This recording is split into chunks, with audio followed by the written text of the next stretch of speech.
अब आपको बताएं, साबिक मैच रेफरी क्रिस ब्रॉड ने आईसीसी की भारत नवाजी का पोल खोल दिया। कहा, खेल में अब लोग सियासत पे जीदगी समझकर फैसले करते हैं। सारा पैसा भारत के पास है। इसने अमली तौर पर आईसीसी पर काबू पा लिया। मैच ऑफिशियल्स की पोस्ट काफी सियासी हो गई है। क्रिस ब्रॉड ने कहा, एक मैच में भारतीय टीम 4 ओवर पीछे थी और जुर्माना यकीनी था, मगर एक फोन कॉल पर कहा गया कि हल निकालो क्योंकि ये भारत है। पब्लिक न्यूज के स्पोर्ट प्रोड्यूसर अहमद रजा से मजीद जानेंगे। बिल्कुल, टेलीग्राफ की ये इस स्टोरी ने इंडिया का जो भरम है सारा का सारा उसका पोल खोल दिया है। और जो मैच रेफरी आईसीसी के और क्रिस ब्रॉड, उन्होंने ये सारी चीजें बताई हैं और उन्होंने कहा है कि ये भारत जो है वो किस हद तक जो है वो खेल को, इस जेंटलमैन गेम को जो है वो गंदा करते हैं और अपनी जो उसके अंदर उसमें असरात मुरतब करते हैं और फिर उसके बाद फैसले तक तब्दील करवाते हैं।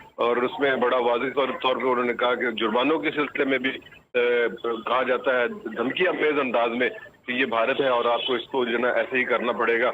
और इसमें कैटेगोरिकली उन्होंने गंगोली का जो है ना फारूक गंगोली उनका जिक्र किया कि उसमें उनको जुर्माना होना था। और फिर लेकिन ये है कि बाकायदा एक कॉल आती है और वो क्या है, सारा का सारा ये तो उसको ओवरलैप और उसको जो है अपने हाथ में करने का वो एक जरिया है। इस वजह से जो है वो क्रिकेट भी जो है वो इंडिया के इस तरह बिहेवियर से जो बिल्कुल भी बचा नहीं हुआ। इसके अलावा आप जितने भी फैसले आप देख लें, यहाँ तक ये जो अभी इसकी T20 वर्ल्ड कप हुआ, उसके अंदर उसमें भी एशिया कप हुआ, उसमें भी उन्होंने अपने फैसले खुद करवाए।